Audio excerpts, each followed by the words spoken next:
शाम को 4 बजे से लेकर 7 बजे के बीच में शंकर और पार्वती के भ्रमण का समय रहता है। मेरे देवाधिदेव महादेव और माता पार्वती के भ्रमण का समय, भगवान शंकर पार्वती घूमने को निकले।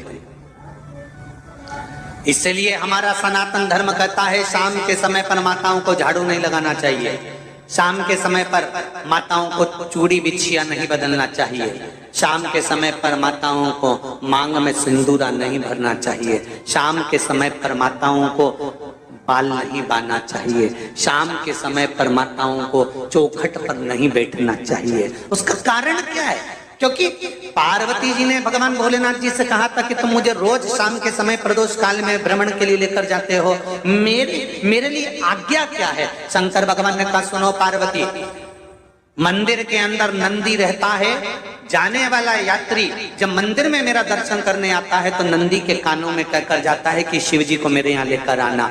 मैं नंदी के अनुसार उनके घर जाता हूँ, मेरा काम है उनका कल्याण करना और तेरा काम है उनके घर की नारी को अखंड सौभाग्यवती का वर प्रदान करना, ये तेरा काम। तब पार्वती माता ने कहा अखंड सौभाग्यवती होने का वर मैं तो दे दूंगी, पर उस समय पर माताएं चूड़ी बदल रही होगी, हाथ से चूड़ी निकाल रही होगी तो मैं वर कैसे दे सकती हूँ? मांग भर रही होगी तो मैं वर कैसे दे सकती हूँ? उस समय पर चूड़ी बिछिया बदला जा रहा होगा तो मैं वर कैसे दे सकती हूँ? उस समय पर झाड़ू लग रही होगी तो मैं लक्ष्मी को वहां कैसे भेज सकती हूँ? आप बताओ। तो शंकर भगवान ने कहा प्रदोष का समय एक ऐसा समय होता है, शाम का समय ऐसा होता है जिस समय पर केवल शंकर और पार्वती की आराधना का समय होता है।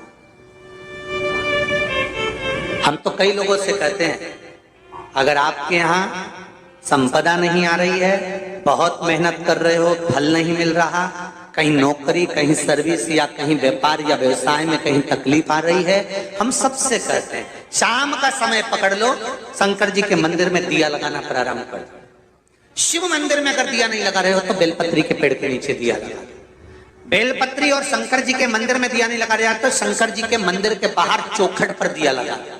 इतना भी नहीं कर सकते तो अपने घर के बाहर अपने द्वार पर दिया लगा दो, पर शंकर जी के नाम का श्री शिवाय नमस्तुभ्यम बोलकर शंकर भगवान को याद कर कर अपनी कामना कर कर बाबा का स्मरण कर कर पंचाक्षर मंत्र नमः शिवाय, षडाक्षर मंत्र ओम नमः शिवाय, द्वादशाक्षर मंत्र ओम नमो भगवते वासुदेवाय, जो मंत्र तुमको याद है उसका स्मरण कर कर लक्ष्मी हो चाहे नारायण हो चाहे राम हो चाहे कृष्ण हो स्मरण कर कर शाम के समय बाहर दिया लगा दो, दरवाजे के पास लगा दो। वो सुनेगा जरूर, आएगा तो उसका वेलकम जरूर होगा और वो कुछ देकर जरूर जाएगा। नियम तो बनाओ, उसकी चौखट पर जाकर कहना प्रारंभ।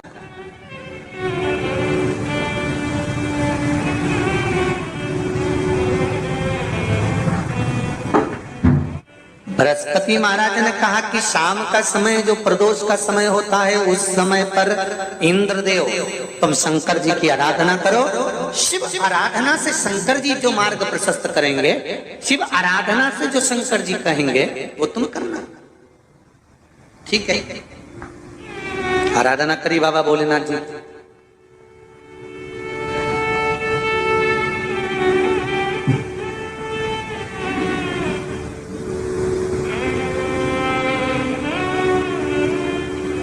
मालूम नहीं था इंद्रदेव को, बृहस्पति महाराज ने प्रदोष की महत्वता समझाई तो प्रदोष का समय जानकर शंकर जी पर 7 बेलपत्र प्रदोष के दिन इंद्र ने समर्पित कर दी बिना सोचे।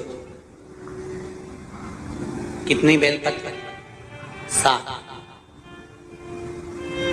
प्रदोष का व्रत करो चाहे ना करो, मंदिर में चढ़ी हुई बेलपत्र को उठा लो,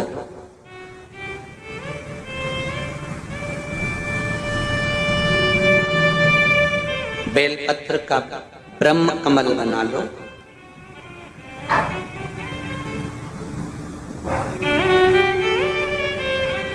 ब्रह्म कमल का मतलब होता है डंडी बीच में रहे, आसपास पत्तियां रहे। 7 पत्ती का ब्रह्म कमल बनाकर, जैसे ये पत्तियां हैं एक जैसी रखी हुई हैं तो इसको फैला लिया 7 पत्ती को, आपस में फैलाकर ब्रह्म कमल बना लें। प्रदोष का व्रत करें ना करें, जरूरी नहीं है कि वृक्ष से ही पत्ती लेकर आओगे तो ही शंकर जी को चढ़ाओगे। शिव जी पे से चढ़ी हुई उठाकर धोकर ब्रह्म कमल बनाकर बाबा से विनय कर कर, हे प्रभु आज मैं इस काम के लिए जा रहा हूं, बाबा मेरा यह कार्य है, बोलकर श्री शिवाय नमस्तुभ्यम बोलकर शिवलिंग पर समर्पित कर दो। दिन भर के प्रदोष व्रत का फल बाबा एक बेलपत्री समर्पित करने पर ही प्रदान कर देता है। शिव प्रदोष व्रत कर रहे हो उससे बढ़कर कोई प्रसन्नता नहीं, पर नहीं कर रहे तो प्रदोष के दिन या 12 महीने शिवरात्रि आती है। कर्पूर गौरम करुणावतारम, आप स्वयं कपूर की भांति हैं महाराज। कपूर जानते हो? अरे बोलो तो चमके। आरती में कब जलाया जाता है? जब आरती पूरी हो जाती है। कपूर क्यों जलाया जाता है? बोलते जाओ। कपूर जलाना क्यों जरूरी है? आरती में, यज्ञ में, अनुष्ठान में कपूर की क्या महत्व है? कौन है ये कपूर? कपूर शंकर भगवान को कहा कर्पूर गौरम करुणावतार। आप कपूर की तरह श्वेत है, पर कपूर की तरह आप हैं, क्योंकि कपूर है क्या? जब भगवान राम और कृष्ण ने यज्ञ किया, देवताओं ने आवृत्त यज्ञ किया। भगवान विष्णु जिस यज्ञ को करे, भगवान राम ने जो अश्वमेध यज्ञ किया, देवताओं ने जो यज्ञ किया, आनंदमय भगवान विष्णु जिस यज्ञ को करे, यह अश्वमेध यज्ञ केवल राम ने नहीं, इससे पहले नारायण कर चुके थे। भगवान विष्णु लक्ष्मी के साथ अश्वमेध यज्ञ का अश्व राम जी के समय पर तो लवकुश ने पकड़ा था, पर विष्णु भगवान के समय पर वो यज्ञ का घोड़ा सब दूर घूमता रहा। वो अश्व जो आया वापिस, तो भगवान विष्णु से उस अश्व ने निवेदन करा कि अब मुझे करना क्या, मैं सब दूर से आ चुका, क्या मैं पृथ्वी पर ऐसे ही भ्रमण करता रहूंगा, जगत में ऐसे ही घूमता रहूंगा? तब भगवान विष्णु ने भगवान शंकर से निवेदन करा कि इस अश्व का क्या करें। शंकर भगवान ने 33 कोटि देवताओं को विराजमान किया। शंकर अपने अंदर 33 कोटि देवताओं को बिठाकर, तब भगवान शंकर ने हाथ में गंगा का जल लेकर उस अश्व पर छोड़ा, तो उसको कपूर बना दिया। कपूर बनाकर उसको यज्ञ में समर्पित कर दिया। भगवान विष्णु से कहा, सुनो विष्णु, यज्ञ की पूर्ण आहुति पर ये कपूर के रूप में ये अश्वमेध यज्ञ के अश्व को दान दिया गया है। अर्थात पृथ्वी पर मनुष्य यदि अपने घर में आरती पूजन में कपूर को प्रज्वलित करेगा तो उसको 1000 अश्वमेध यज्ञ का फल उसी समय पर प्राप्त हो जाएगा। इसलिए हर आरती के पूजन के बाद कपूर का टुकड़ा जलाया।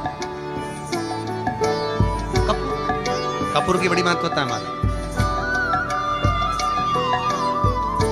यदि घर में क्लेश मचा हुआ है, बहुत अशांति है, बहुत ज्यादा क्लेश है, बहुत ज्यादा क्लेश, तो कपूर के 4 टुकड़े कर लीजिए और 4 टुकड़े कर कर चारों दिशा में घर में रख दीजिए।